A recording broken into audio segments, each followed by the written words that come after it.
start the class. Okay. Good evening, everyone, again, and let's start the class. And just first of all, let's have a brief overview of what we did go through last session. We did talk about environmental forces. We talked about industry environment where we have demographic, economic, and sociocultural forces in action, and then also competitor environment where we have political, legal, technological, and global forces involved in the whole macro environmental world. So then we talked about how economic and sociocultural and demographic would majorly focus on threat of new entrants, power of suppliers, power of buyers, products of substitutes, and intensity of rivalry. We talked and did go through all of them, and then global changes and technological and political changes, how they sort of change the environment for competition. And then we did also dig deeper into the general environment, what we definitely mean by all these forces, and then industry environment was explained, then competitor environment, and we talked about how we analyze external environments, and then opportunities and threats. We talked about SWOT analysis, strengths, weaknesses, opportunities, and threats. We mentioned how by strengths and weaknesses we mean internal factors, and by opportunities and threats we mean external, which is outside the organization and company. And we did a task on it, and then external environmental analysis, scanning, monitoring, forecasting, and assessing. We explained them how they basically work, and then I believe we sort of stopped somewhere around here, general environment. So are there any questions so far?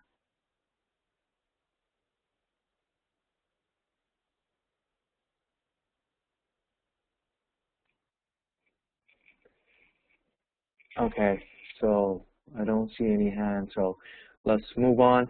So the economic segment. Okay, I see a hand raised. Mr. Riyasi, please go ahead. What is your question? Yes, actually, we didn't get any of your presentations. I was wondering if this could be shared. We got the audio file shared, but the presentations, I think once it was shared, but the link didn't work. So I was just wondering if this could be shared again with all of us. Thank you. Sure, absolutely. What I did was I emailed you two folders, two zipped files of business strategy and marketing. So that includes all the slides for the whole courses. So if you refer back to that, I would be more than happy to send it to you again. But basically, that's the one I sent to the emails I had from all of you. I sent a general email to everyone, including two zipped files of business strategy and marketing. So basically, you should be able to find all these slides there. So yeah, I can send it to you again, but if you could just refer back to your emails, you would definitely find it. I did it, I think, the first session, right after the first session. Okay, so let's dig deeper into economic segment. Basically, nowadays, economics is very important. Books of detailed information online.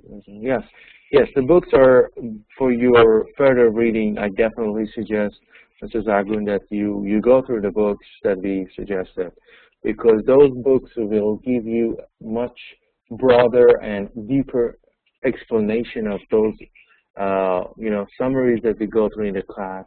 We try to touch on the gist of every concept of the whole course, but the book is definitely helpful in reading that book, especially for the strategic management. The book I mentioned, I like that book because it's very practical, full of examples. As you have seen, we are very much focusing on examples on basically, especially the tasks that I give you, because we want to make sure we are able to apply those theories that we learn in the class into practical life. So I really like it when you use examples of your own organization in the tasks that I give you in each class. So the book definitely helps. Okay, so going back to economic segment, I was trying to say that economics nowadays are, is very important in our life, and it's one of the major, determining factors in market, and understanding how economics or economy works helps us to make better decisions. So economic segment, we talk about inflation rates. You will see that countries, they have inflation, and according to their inflation, their businesses changes. Their interest rates, their deficits or surpluses. You see, like, when economies go down, it's very much due to their deficits or surpluses that they are experiencing. Like what's happening in the United States right now is they have major deficits because of a lot of imports from what, China or some other countries, and the borrowing can cause a lot of problems. And surpluses also, like Japan's case, is totally the other side or the opposite of what's happening in the United States. They have had too much money, and their money is like too much money chasing too little goods in Japan. So either way, deficits and surpluses, like extreme ones, could cause a lot of troubles. Budget deficits or surpluses, when countries budget or companies budget and then they're short or they're over, those are all problems that they have, and that will definitely influence the whole environment or the general environment. So business savings rates and gross domestic product, the GDP is also one of the major factors. The gross domestic product is what you would see, and it's what like United Nations and all, like World Banks and all those major institutions, they rank countries according to their GDP, which is all those goods and services and products that is provided and created by a certain country.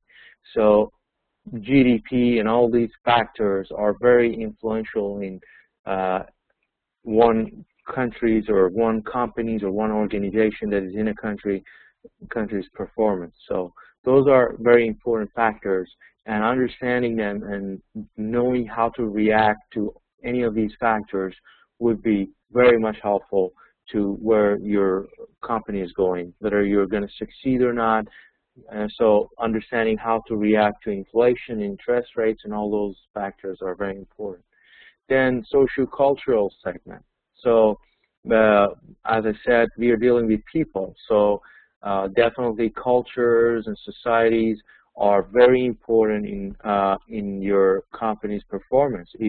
If you are selling a product, and let's say your product is like a beauty product, and then you are not taking into consideration what women prefer, so basically you're not doing the right thing, because your target market are women, because they are more into beauty products. So knowing what is there and what is not there is very important. So women in workforce diversity. Diversity is one of the most important factors, especially Western countries. They are very much focusing into that because of a lot of immigrations and people from all around the world. They are there, so they make sure that they have a diversified market, or diversified products meeting diversified market are very important. Attitudes about quality of work life, so that is also very important.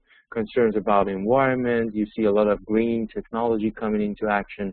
People are caring about environment, eco-friendly kind of concepts, shifts in working career preferences, and shifts in products and service preferences. So we see a lot of these factors are basically creating some industries, killing down some industries. You see like old cars that they would use a lot of gas and they would be bad for the environment. They're basically going down in the market, and we are coming up with electric cars now. So the whole idea of electric cars is due to the fact that there has been a shift in the concern of the customers towards their environment. So you see each and every one of these factors are pretty important, and they play a very important role. So if you have a company and then let's say your products or services are not eco-friendly, like in the near future, you would be definitely, or you should be definitely concerned, because what happens is your customers will not buy your product anymore because it's not meeting their preferences. So I stop for a second here. If there's any questions, let's take some questions and answers. I want to make sure everybody's following me on this subject. It's quite important understanding it. And so is there any questions so far? Yes, very loud and clear. We are following. Beautiful. I have no question. Beautiful. And Mrs. Argun, you're also okay, I hope. Okay, so okay, so let's go to the next slide then. Then we have the global segment. As I mentioned, the global aspect of the market is also important. Product innovations. You see that a lot of innovations are happening nowadays. The whole idea, let's say, like tablets. I'm sure you're familiar with tablets, and like iPad was the first tablet which came into the market. So that was, yeah, Mrs. Argon, that's interesting that nobody's in here yet. We waited for those guys. But the thing is, we record the session so they would be able to go back and refer to the course and the recording. So, but I would appreciate if they would attend the class. But you know, they have this option as well. So, product innovations. We have, as I mentioned, we have the tablets. Let's say the iPad. The idea was it was the innovation of the year last year, and so you see how it changed the whole concept of people using internet or computers. People used to have laptops or end of the day, or I mean the smallest, most portable one was netbooks, which there was no CD-ROM. But the idea of tablet would change the whole market. Now we have the whole idea of tablets coming in the market. Motorola, Sony, Samsung, everyone, each one after the other, are trying to copy the innovation done by Apple. And basically, there was a huge market. People would stand in line and pay a lot of, prices to get that product because it was innovative. It was something that they were looking for.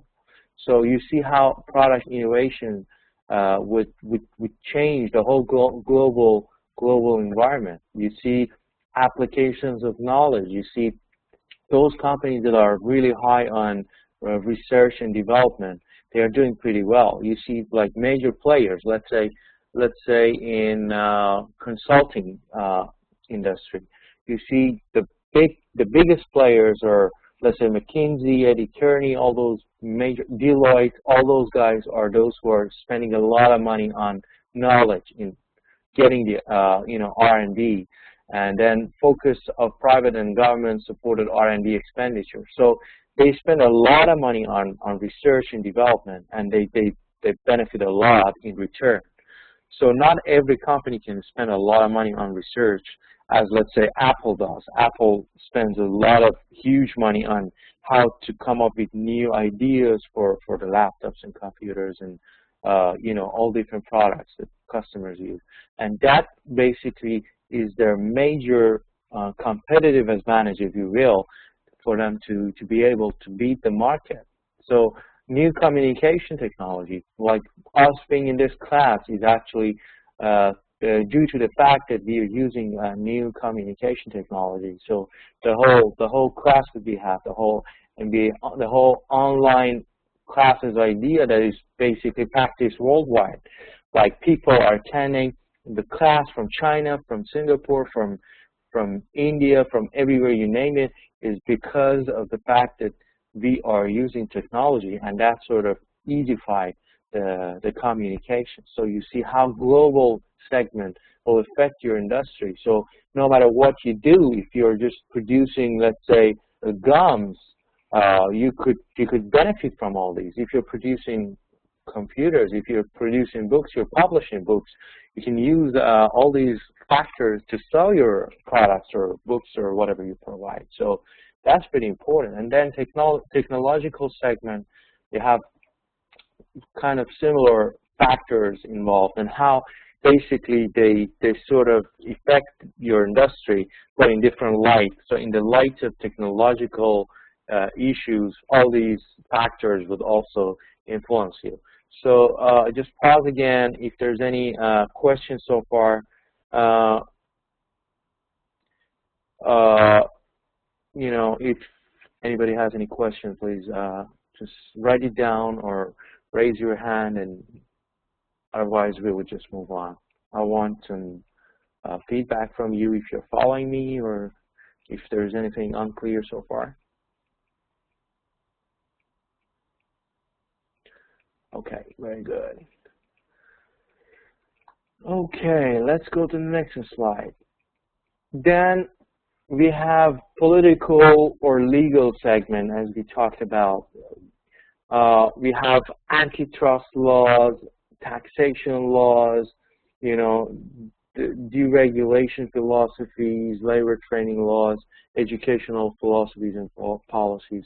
You see all these different laws that come into action. Let's say like NAFTA, the North American Free Trade Agreement, or certain different laws that they just come to effect.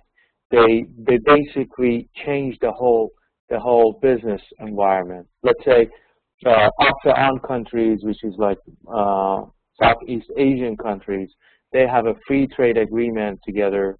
So that sort of makes it much easier regarding taxes, imports, exports. You could sell your products to the neighboring country without basically paying some taxes, because it's like, because they have opened up their borders. So in that sense, it's much more helpful and much more easier. So, or you know, sometimes they deregulate. You know, there are some regulations, and they cancel them out and try to make it easier to basically conduct businesses. Then labor training laws. Basically nowadays, most of the countries, they're trying to set some requirements of the training in the beginning. So in order for you to have certain number of stuff, they have all your staff need to be trained. So basically that's a requirement already. So there was a time that you would just start your business without having skilled or trained staff, but now your staff are required to be trained or certified in certain type of program. So all these would change a lot the way the business is done. And then educational philosophies and policies. So there was a time that, let's say, education was just very theoretical. People would just go to schools, spend years there, and then come out, become like knowledgeable people, but not necessarily practical knowledge. It will be more of you know, deep knowledge, research knowledge, and stuff like that. So it was far away from each other. But now the philosophy of education is changing. Now people or companies would hire those graduates that have training techniques, or they have been doing like jobs all along their education. So your education is not good enough anymore. So the philosophy of education has changed.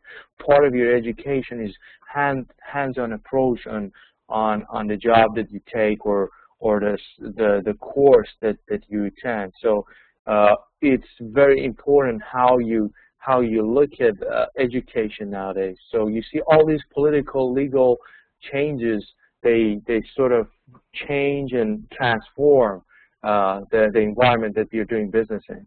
And then demographic segment, we have population size, age structure, geographic distribution, ethnic mix, income distribution. All these also are very important. We talked about how the number of people in that certain market that you are dealing with are basically influential. Let's say if you're targeting the mass markets, those mass markets are like the numbers of people that you are trying to target and sell your products.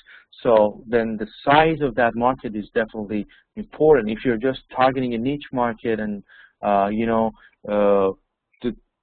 just considering their preferences, you got to know that those preferences are not staying for the other segments of the market. So the population will give you some idea how you're going to spend money to provide that service or product that you're doing. And I see a question here from Mrs. Riza that yes, deregulation philosophies, what we mean by them is how they deregulate. We have the regulation and then deregulation. Means like, let's say they put taxes on tobaccos or sin products, they say, tobacco, alcohol, all those products that are like entertainment products. So that is a regulation. Let's say then after a while they sort of stop those regulations and cancel some of them out. So they call it deregulation philosophies. So so what we mean is changes from too many regulations into the status where there are less regulations. So that's sort of what we mean by that. Sure. Okay. Any other questions so far regarding the political or demographic segment? Okay, Mr. Piazzi, please go ahead. I see your hand raised. Yes, thank you. Just one general question. Sure. As we know, and this is a reality I think accepted by everyone, that there is no business without a risk involved. Mm-hmm. Really kind of, there's a noise in the background. Please, those of you who don't speak, please,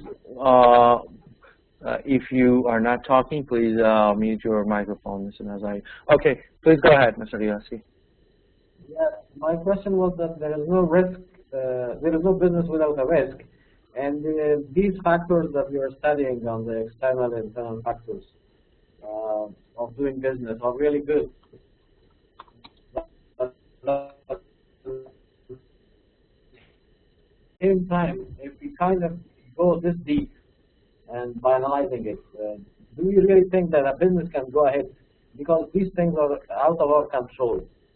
And how can we make sure that, I mean, without accepting a certain amount of risk, we cannot start or proceed with the business? Okay. This is a general kind of sure. question. Thank you. As we talked about and explained,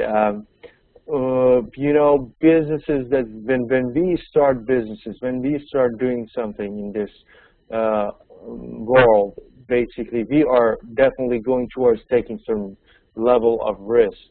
So there would always be a level of risk that we have to consider taking, and without that, basically the whole idea of doing business is futile and irrelevant. What we had and we talked about was the interest rate and the inflation rate, and all those factors are probably some risk to your business. So all these factors, like external factors that are around you, many of them are not necessarily coming from you, but it's you are surrounded with all these factors. So all it takes is like probably you could use some SWOT analysis, business strategy analysis, marketing analysis, a lot of research you could do, and then after some study and research, you get to a point that you get some idea how your business is going to be like. So end of the day, you will have to take risk, and basically those who who do well are those who are good at taking risks. So you wouldn't prosper or you wouldn't succeed if it's a very safe and just stagnant kind of market, because then everybody would do the same thing and there wouldn't be any major players. Like you see the major industries nowadays, like the computer industry, the internet industry, all these never existed like a few decades ago. So that shows how risk is important in doing business. Those who are doing great nowadays are those who took great levels of risk. So that's very important to understand, that without taking risk, basically the business would not succeed and would not prosper. And I saw a question from Ms. Aziza regarding antitrust laws. Antitrust laws are when certain governments put certain rules for certain type of products or certain type of industries. Like, let's say, United States has an anti-monopoly kind of rule. So it's like antitrust. Is when, let's say, they say you can't have monopoly and it should be like fair market and stuff like that. So there are certain laws the government put in or in effect so that they make sure like it's a free and fair market out there. So all those we mean, those are antitrust laws. And is there any other questions so far?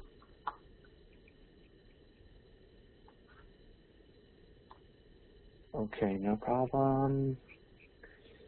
Okay, so let's go to the next slide then. Industry environment. So basically, industry define a group of firms producing products that are close substitutes. That's very important, you know. Understanding your industry is extremely important nowadays. And basically, it's much broader than it was before, and also at the same time, it's much narrowed down. It's kind of ironic and paradoxical. You see that, like, let's say, talking about computers. To us as consumers, when we talk about computers, we see the whole end product, which is a computer, which is a laptop or a notebook on your desk, and you end up using it. But it would be wrong to believe that computer as a whole is just one industry. I mean, it's like one computer consists of several, multiple number of things that make that computer work. You have the CPU, you have the RAM, you have the ROM, you have the software, you have the hardware, you have the case, you have the mouse. So every single part of that computer is provided by a different product provider or different company.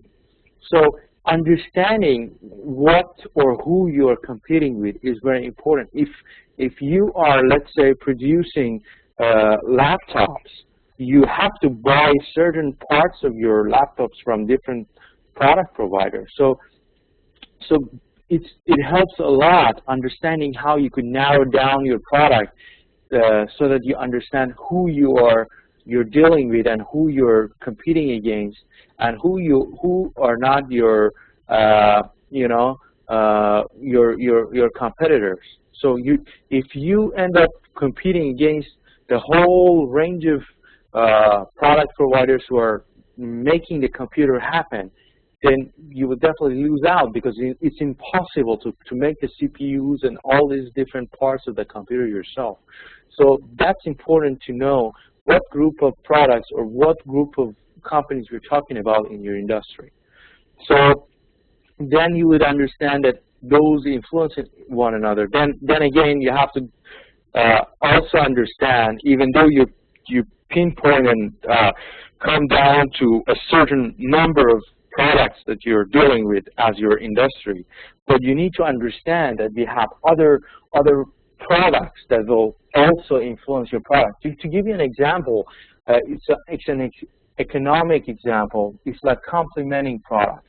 Let's say when you go to a restaurant, you always get a food and a drink. They say like you go and get like some burger or whatever food, and then the waiter would ask you what drink would you want. So drink and the food, basically they go together. So if the price of the drink goes higher, that will influence your food. So if you're just the burger provider, if the soda companies would increase the prices, that would also influence you. So as you can see, it's sort of it's like a spectrum. It's not like a black and white kind of thing. It goes from all array of products, and you need to understand how they blend in and they sort of deal with each other altogether. So as you can see, it includes a rich mix of competitive strategies the company is using pursuing strategic competitiveness and above range returns, above average returns. So it's like how you're using all these strategies to basically become stable and benefit from the market. So first of all, you need to understand your industry, what major product you're providing, and who are your major competitors. But at the same time, you need to understand who else would influence you in the market. So just a very just quick pause. Anybody has any questions so far? Everybody's following me. If there's anything that you want me to clarify, or would you like to share any of your thoughts or comments, please feel free to write it down in the chat box or raise your hand, and then we can just hear from you.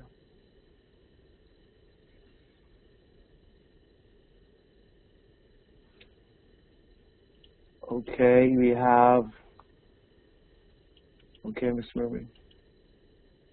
From Sweden and from Malaysia, attached to an organization and from smartphones.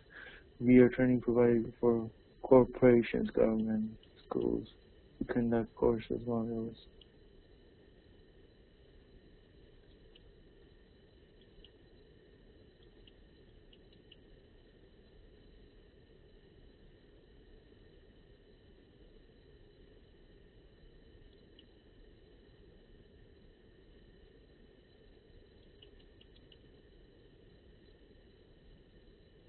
Okay.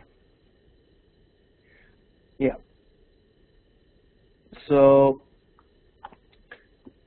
is there any questions so far?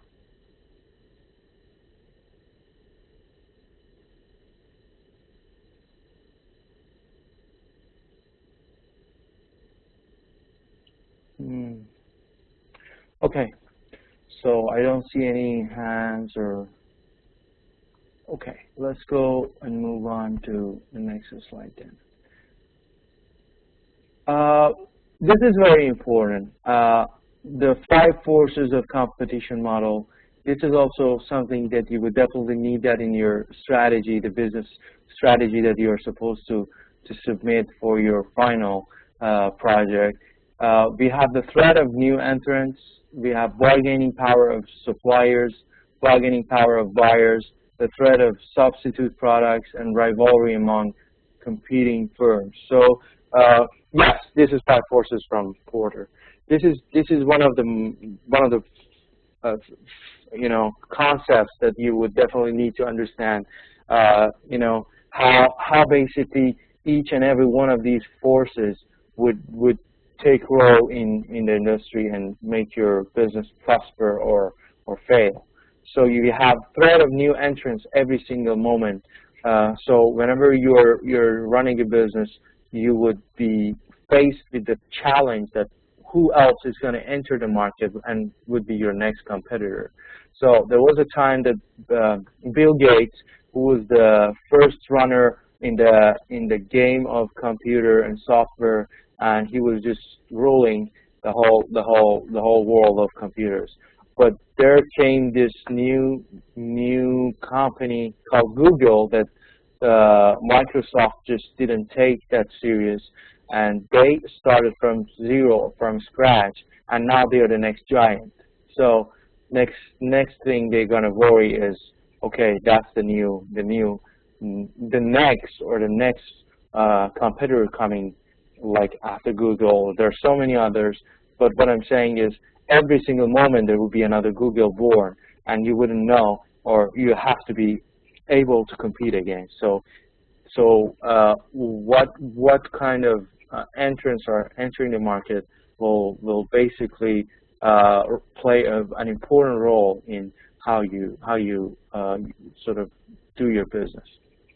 Then bargaining power of suppliers. We did go through that. We said that when you're buying your products, let's say you're in retail industry like Walmart or whatever retail, you're buying your products from other service providers. So your suppliers that you buy your products from and then you retail them, they have some power of bargaining. The price they set, sometimes you can't change it because they are your supplier. So whatever they say, you have to just take it. But I mean, when it comes to Walmart or major players, they have, of course, the buyer kind of, which is the next one, the bargaining power of buyers. They also have some say in there when they say, okay, I buy this or that. So in that case, Walmart is a customer to those suppliers. But then the next level is the customers to the Walmart. They have some bargaining power. So you need to understand that what your customers want to buy, what they don't buy. You might invest a lot of money in certain product, and customers would reject it, wouldn't buy it. So basically, you lose that. Then the threat of substitute products, like what other products could be used instead of your product, that is also very important. What major product other than your product would be the better choice for a customer, and that might make them, buy that certain type of product. Then rivalry among competing firms, how they compete against each other, that also is an important factor. So, any questions so far?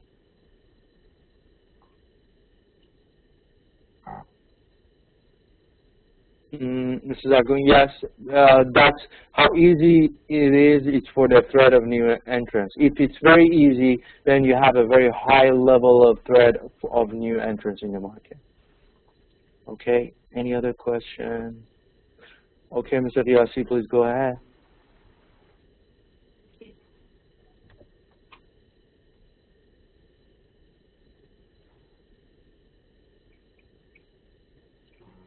Hello, do you hear me? Yes, I can hear you. Please go ahead.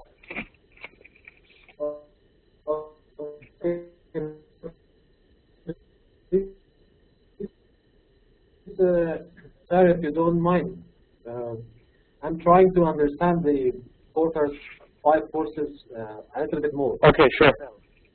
In itself, because Porter has described this 5 as a separate, each one of them. That's right. That's true. A separate force, isn't it? But when I look at it, maybe because I don't have full information, that's why it looks like to me like that. When I look at it, rivalry among competing firms for me is all of these other 4 are rivalry among competing firms. For example, substitute product is also rivalry among competing firms. Bargaining power of buyer, threat of new entrants, this is also a kind of competing force. So how this is 5 force? All of this can we just be like rivalry among competing firms? And also the second question I have about this is what is the difference between threat of new entrants and threat of substitute products? Or is this the same? If it's not, just some explanation, please. Okay. Okay. Very good point. Basically, there are similarities in all these forces, but they're not all the same. I answer them one by one. Your points. So by threat of substitute products and then threat of new entrants or rivalry among competing firms, basically there are different factors. Let's say, as I mentioned before, we have different industries, right? So if you are a certain industry, let's say people used to use compact discs, right? So your industry is compact discs, right? But then suddenly, after like some time, there will be the new product provided in the market, which is the soft copies, which is the thumb drives or pen drives, or those stuff that you could copy the soft copy and then transfer into your computer. So basically, it's not the same product, it's not the same competitor against you, it's a whole new product, and people will, after a while, might choose to use those products instead of your product. Or even in a market that is not so innovative, like in a normal basic environment, people might choose to take some certain products instead of the other products. Let's say the soda prices, if they go very high, let's say sodas, the tolerance of the customers are very high, so because they like soda, they pay. But let's say if they go so much higher, then instead of sodas, customers might decide to drink coffee or water or something like that. So they're choosing other products over your product. It's not necessarily the rivalry among competing firms. It's like, what other choices I have. Let's say when you go to a restaurant, you have the menu in front of you. All those choices on the menu are your substitute products. You can choose any of them. So that's for that. And then rivalry among competing firms, it goes back to the industry that you're working at. So basically how they're competing each other and how tough is the competition. You see, like, especially like in computer industry and software industry, the competition is very tough. People are suing each other. People are just chasing each other. It's very tough. Certain other industries might not be that tough. Like, let's say if you're in food industry, of course some parts are very rough, but some other food industry, you just play what you play and they don't bother you that much, So that's what we mean, the toughness of the competition against the competitors. And the bargaining power of the buyers and the suppliers, all of these are not necessarily your competitors. Basically, as I said, you have the buyers of yours, what they decide to buy and how much they're going to pay for it. That's influential in your market. And then suppliers are those you buy the product from. They also decide. And then threat of new entrants, what we mean is those who do not exist, those companies that do not exist, and they want to become a company and then compete against you. How easy is it to do that? So that is also another factor. So I'm not sure if I could answer your question, Mr. Riyasi.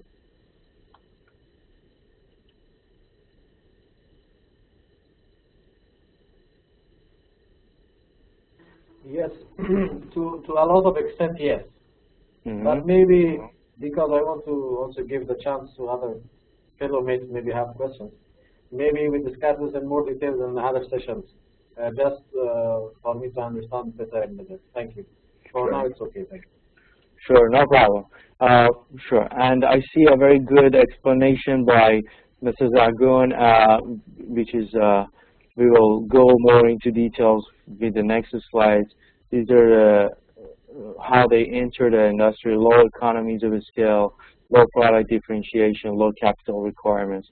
All these are factors that make the entry to the market easier, so which is good. Thank you.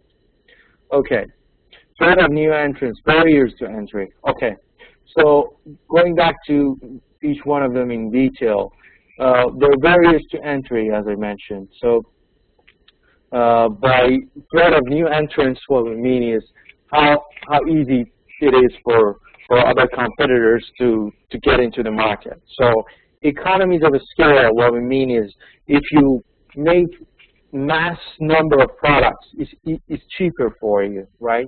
So if you're a huge company producing pens, the price of each single pen for you is much cheaper than if you're just a very small company producing like very limited number of pens. Because what it is your production cost after certain level of production will be the same, So the idea comes from the fact that the production cost for your machinery to work, for your for your staff to work, there's a certain cost to it.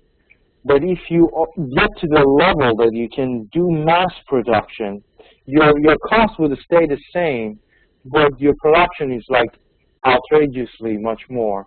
So that's why when you divide the cost of the production, which stays the same, into the whole number of products that you create, it's much cheaper. So economies of scale is very important.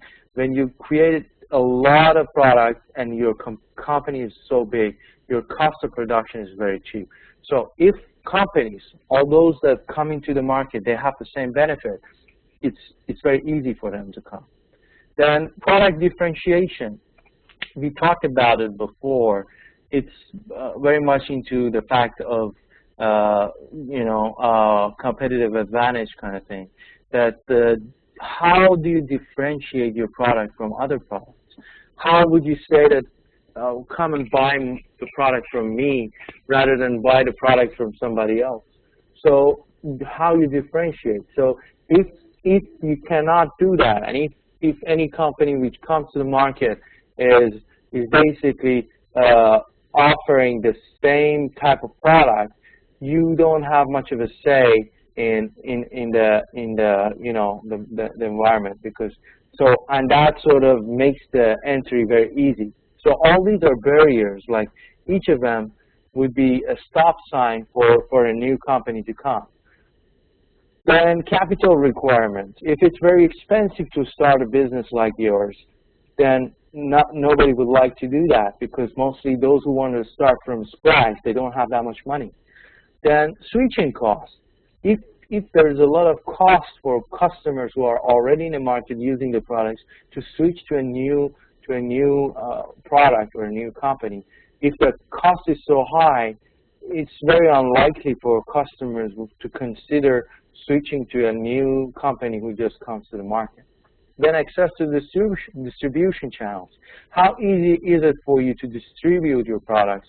If it's very easy, of course, the entrance or entry to the market will be very easy. But if it's not, then the companies or new entrants would not like it, because it makes it very difficult for them to sell their products. They need some channels to distribute their products. Then cost disadvantage independent of scale. So there are certain costs when you're late into the market, you come late and then you're trying to make the same product, you would have some other cost advantages. Let's say when people who start early in certain industry, they have the advantage of getting to the point that they incur much less cost than other companies. But if you're just coming to the market and there are a lot of disadvantages for you, there are a lot of costs that you need to incur, just get to the point that all companies are, it's very unlikely for you to consider doing that. Then government policies, like what policies could government put for new entrants and expected retaliations. What sort of retaliations or sort of payback kind of thing is required of you? What kind of when you enter the market, what other old companies would react to you? How they would do that? They might just bring you down, when the environment is so rough and the competition is so rough, they don't let any entry. So when you enter the market, they sort of close down the market to you, and so that is also the retaliation.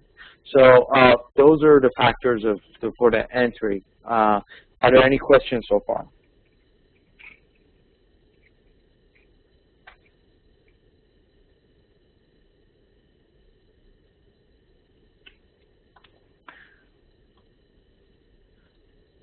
That would be good if you could participate in the class, because I really appreciate you giving your feedbacks and thoughts like the previous session.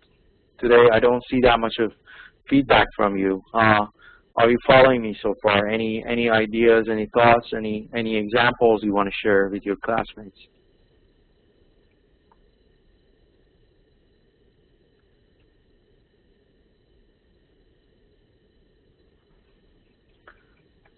Okay. Is there everybody hearing me?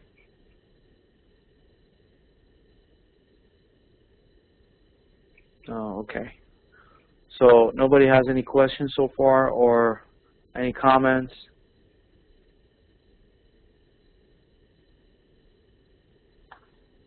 Okay, no problem. Let's move on. So then again, more into details. You say for all these, this key success factors, these.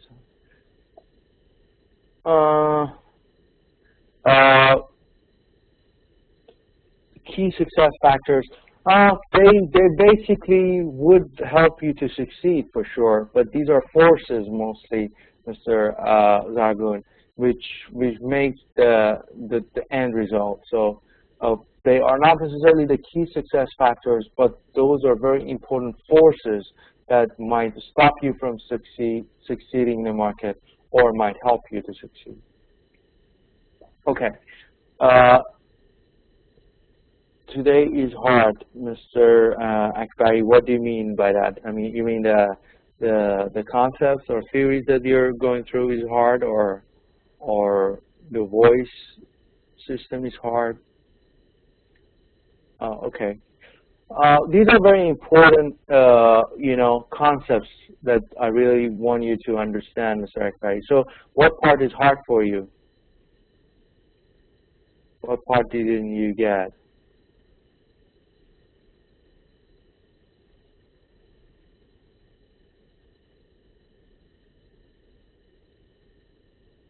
Okay, so no answer yet. So you can just write it down there. I will get back to you. Economies of scale, marginal improvements in efficiency that a firm experiences as incrementally increases in size. So as I said, I see. Oh, you're referring to the internet connection. Okay, no problem. So economies of scale, as I said, after a while, when you get to the mass production level, the cost of production for you would be much less.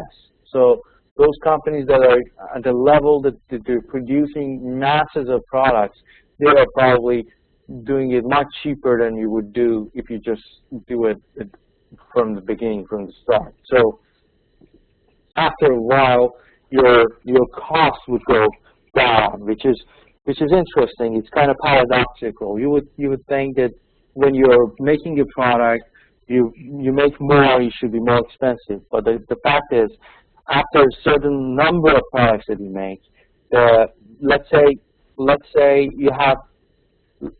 to produce a pen, it will cost you $2 a pen if you make 1,000 pens. Okay, so your N, the number of products that you need to make sure that your cost of product is $2 is 1,000 pens. But the number 2001 pen would cost you less because your electricity, your machinery, your staff are the same, but they're just making one more product. So that one more product would cost that whole, will deduct that whole cost of $2 a pen to a less number. It's like your cost is the same. As long as you increase the number of your production, your whole production cost will decrease, and how you make money with your economies of scale will change. So that's probably how I would explain it to you. Then we will have product differentiation. We have unique products, we have customer loyalty, we have products at competitive prices. So differentiation is also important. We see that unique products are very hard to copy, so people are paying extra money for that. You see, like nowadays, to buy an Apple product, you have to pay probably 10 to 20% extra money, or even more, compared to the amount that you would pay to buy another company's product. If you want to buy an HP laptop rather than an Apple laptop, you pay much less. So what is it that people are paying more for Apple products? Is because of their uniqueness. They are different in design, or their features are different. So That's the differentiation that they are providing. Then the customer loyalty. After a while, let's say a customer is buying your stuff for several years, so they are already comfortable. They are loyal to your company. So that's also one of the factors that are very important. So the customer loyalty plays a role, and products are at the competitive price. So your prices, even though you're giving a good deal, is pretty good. So people will choose you. So all these are product differentiation. Then the capital requirements. I talked about how much money, how much capital, how much budget you need to start. So physical facilities you need to make that product. Let's say if you're producing chips for certain industry, which are like hardware kind of thing, you need certain facilities, you need certain machinery, all those inventories, you need certain number of supplies just waiting for you down there to make those products. So you need to buy those inventories up front and then use them for the production. And then marketing activities. You need to do marketing. If you don't market yourself, nobody would know that you're there. So that is also important. And then availability of the capital. How much capital are there? I mean, are you able to get any loans from the banks? Are you able to get or borrow money? Or how easy is it for you to get those capitals? Then switching costs. We talked about how switching to other products would cost you. We talked about one-time cost customers in case when they buy from a different supplier. So when, let's say, you buy your products from a certain company, they set you up, they give you one username, password, whatever. Then when you want to buy it from the other company, then they will charge you another activation cost, username, password. So that certain initiation fee is some switching costs that you have to incur, and basically it's like double, because you pay that initiation cost for this company, and then you have to pay it for the other company. So that doubles your initiation cost. You wouldn't do that then, you know, because you don't want to be charged for that. Then new equipment you need. Let's say if you're changing your computer, let's say you use Microsoft products, now you want to use Macintosh products. It's all new things that you got to use. So you have to buy new equipment. Then retraining your employees, or your company needs to be retrained for those new equipment that you're getting. And then physical cost of ending a relationship, psychic cost, sorry. So psychic cost also is like psychological cost that you're ending a business relationship, opening a new one kind of challenges you. And then also access to the distribution channel, like a stocking or shelf space, price breaks, cooperative with advertising allowances. All these are also important. How you deal with how much does it cost you to have a stocking pot to stock your stuff on a shelf, or you know the price, the breaks within the prices. How much are they? And then advertising, how much they are cooperative with you, how much they help you out, how much you can rely on them. You know, all these are important. Are there any questions so far?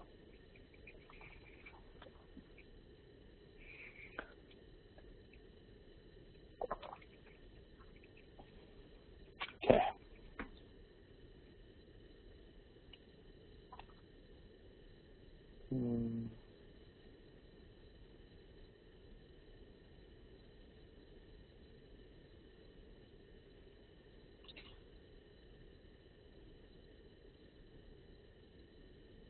Okay, yeah.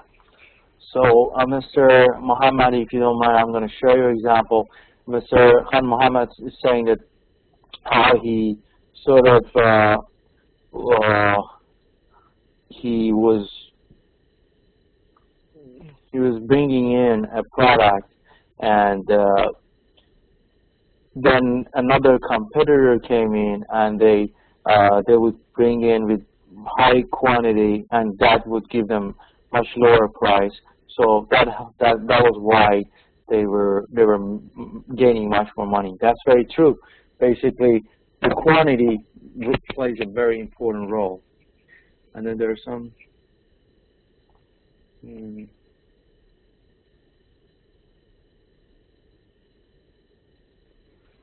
Mr. TLC, there's some terms which are new for us. That's why we need more explanation. Sure, no problem. Just let me know exactly what you need to know more about any of these terms. I would be more than happy to explain it to you. No problem. So yeah, so basically all these are very important factors. These are barriers to entry. As you can see, they all are factors you would consider, or if you don't consider, they can cause you major problems in the future. Are there any other questions so far? Any more examples, like Mr. Khan Mohammad's example? He had a real life examples. I really welcome these examples because they help us to sort of understand it much better. What is the Persian word for economies of scale? Okay, that's a good question. The term for that would be furush omde kind of thing. Means you sell in masses. Or omde furush means those guys who sell in masses. They make a lot of money. Okay, beautiful. Making market less contestable. Yes, that's right. Barriers to entry, they affect the markets and make them less contestable. So more on barriers to entry, cost disadvantages independent of the scale. So basically, the primary technology you need to make that product also could be a disadvantage to you. Means that let's say those early entry companies that they advance their technology through the years, they have had time to do that. But if you just come late into the market, the cost for you to get where they are is very, very high. So that's sort of a disadvantage. Favorable access to raw materials. So basically, certain companies might have easier access than you as a late entrant. So desirable locations, like let's say a Starbucks. A Starbucks is a very good example in that case.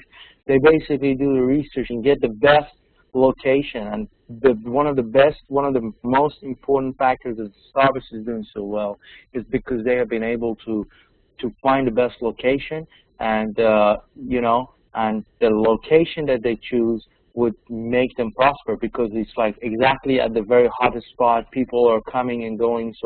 So basically, if you're the second cafe or coffeeteria or whatever coffee provider opening next to a Starbucks, you always lose because they get the best location. So location is one of the famous quotes in business. We say the first rule of business is location.